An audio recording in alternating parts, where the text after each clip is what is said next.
Ibu sekalian yang saya hormati, dalam kesempatan yang baik ini saya ingin memulai dengan menggambarkan perjalanan kita sebagai bangsa. Dalam kami melihat 5 tahun ini, 5 tahun itu adalah kesempatan bagi Indonesia untuk melakukan kalibrasi atas perjalanan panjang. Kita merdeka untuk meraih tujuan bernegara. Tiap 5 tahun kita jeda sebentar, menengok ke belakang, menengok ke depan, memastikan arahnya tepat. Karena itu saya sampaikan arah ini menjadi penting. Apa yang sesungguhnya menjadi fase-fase perjalanan kita? Belum keluar ya? Oh udah. Oh oke, siap. Jadi kita mulai dengan gagasan satu bangsa tahun 28, kemudian tahun 45 kita berhasil menjadi satu negara, kemudian tahun 50 kita menjadi satu negara kesatuan. Jadi kalau hari ini ada yang bilang NKRI, itu milestone-nya tahun 50, bukan tahun 45. Karena sebelumnya federasi. Lalu tahun 57 deklarasi Juanda yang menjadikan kita menjadi satu tanah dan air. Sebelumnya hanya satu tanah, tapi tidak satu tanah air. Tapi baru diakui dunia tahun 82 lewat UN Clause, United Nations Convention of the Law of the Sea.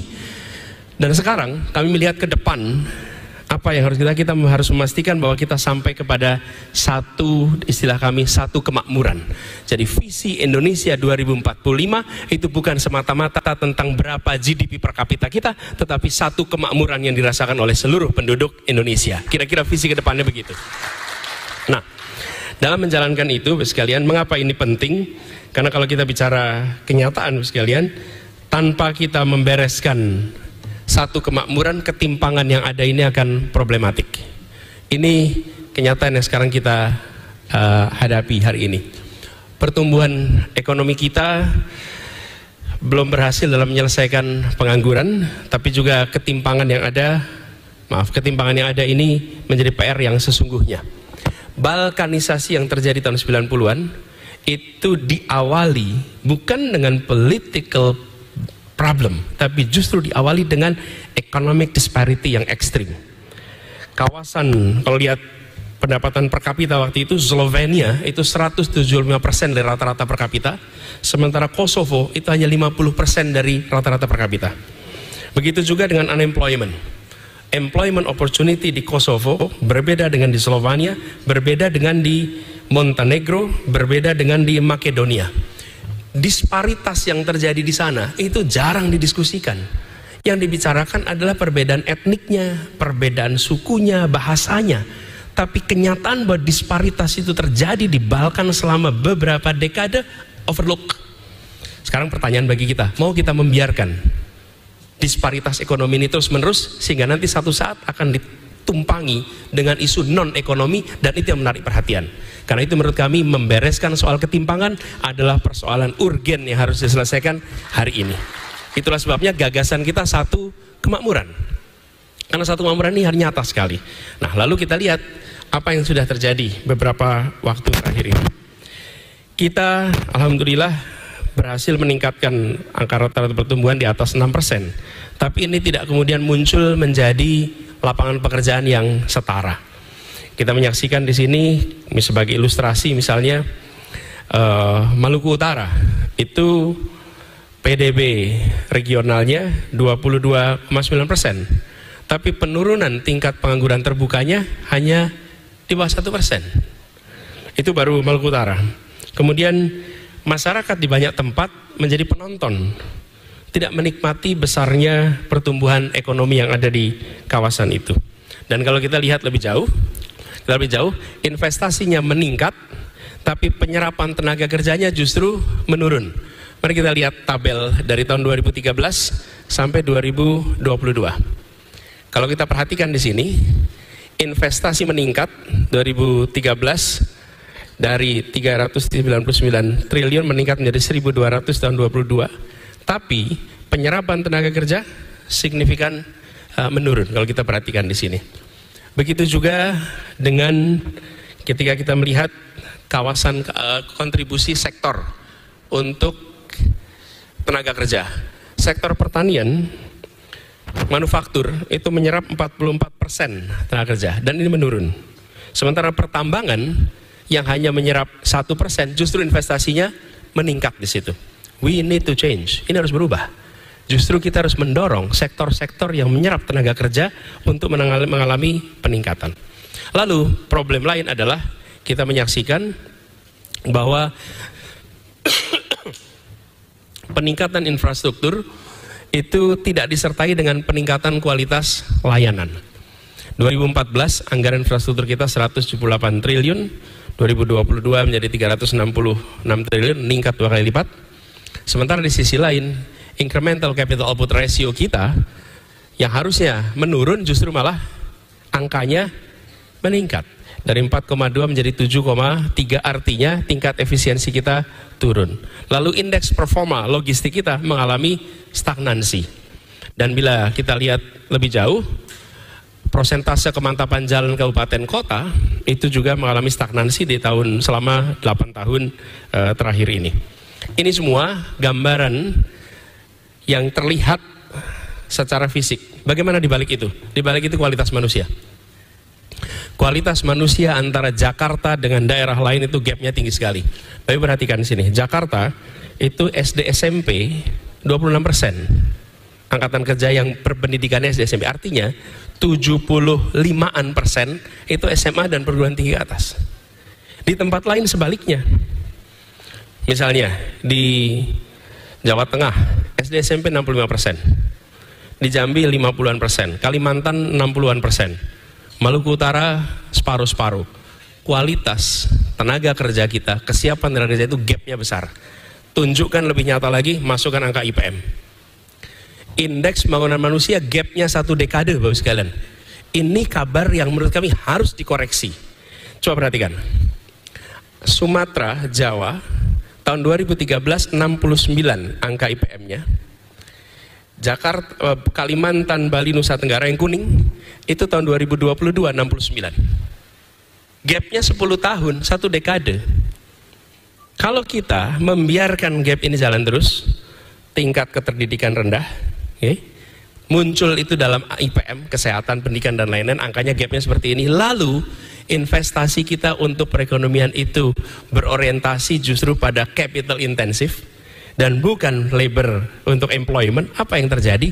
Maka gap itu akan meluas. Inilah sebabnya kami melihat yang dibutuhkan bukan hanya technicality dalam artian policy saja, tapi yang dibutuhkan adalah harus ada arah ulang paradigma pandang kita terhadap perekonomian, terhadap pertumbuhan ke depan, terhadap kualitas pertumbuhan ke depan. Karena itu kami mengusulkan dalam bayangan kami, orientasinya adalah satu kemakmuran itu sebagai satu visi. Pergeserannya dari mana? Dari fokus pada pertumbuhan menjadi pertumbuhan, pemerataan, dan keberlanjutan. Ini orientasinya. Yang kedua, pendekatan sektoral menjadi pendekatan sektoral dan teritorial. Lalu dari orientasi menyelesaikan proyek pemerintah menjadi berorientasi pada menyelesaikan persoalan yang senyatanya dihadapi oleh rakyat. Itu tadi persoalan rakyat. Saya sering sampaikan dulu ketika di Jakarta ada RP JMD, ada rencana pembangunan jangka menengah RPJMN, kalau di daerah itu RPJMD. Ini rencana pembangunan pemerintah atau rencana pembangunan Jakarta? Kadang-kadang kita di pemerintahan itu menyebutnya itu sebagai rencana pembangunan milik pemerintah, padahal sesungguhnya itu rencana pembangunan milik seluruh warga Jakarta yang harus menjadi orientasi bersama. Nah, karena constraint waktu, jadi saya akan lompatnya agak cepat ya Mbak Filiani, supaya kita bisa dapat semuanya.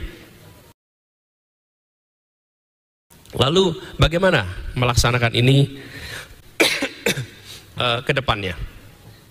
Jadi sekalian, untuk ke depannya kami melihat kita perlu meraih Indonesia adil makmur untuk semua. Kira-kira visinya itu. Fokusnya ada 4 unsur: manusianya, ruang hidupnya, interaksinya, institusinya. Ada 4 area yang menjadi fokus dari perhatian kita. Nah, untuk kualitas manusia, kita menginginkan agar keterdidikan dan kondisi kesehatan berkualitas untuk semua. Misinya pada penguatan keluarga. Kita berharap outcome-nya nanti adalah pengembangan kualitas manusia yang merata di seluruh Indonesia. Dan hari ini Bapak sekalian, kalau Bapak Ibu lihat struktur institusi sekolah kita, bentuknya piramid.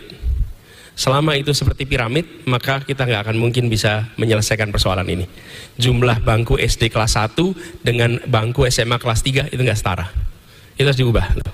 Ini persoalan menahun, selama ini nggak dibereskan. Gejalanya apa? Gejalanya itu berantem kalau PPDB. Di tiap akhir tahun. Terus kita nggak mau menyelesaikan akar masalahnya. Akar masalahnya apa? Bangkunya kurang, as simple as that. Tapi kita otak-atik jadi hilirnya, hulunya nggak setara. Nah, kemudian ruang hidup.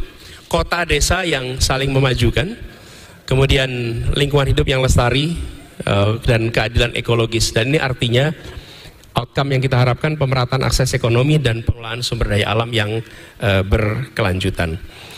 Ruang interaksi sama, kita misinya adalah membuat biaya hidup menjadi murah, kebutuhan pokok yang tersedia, dan itu artinya perbaikan tata niaga dengan serius.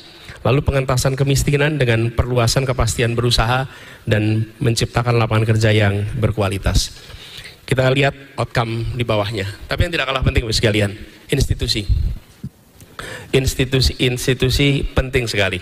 Kami melihat memulihkan kualitas demokrasi kita itu penting, mengembalikan good governance menjadi prioritas di dalam menjalankan pemerintahan itu sangat penting.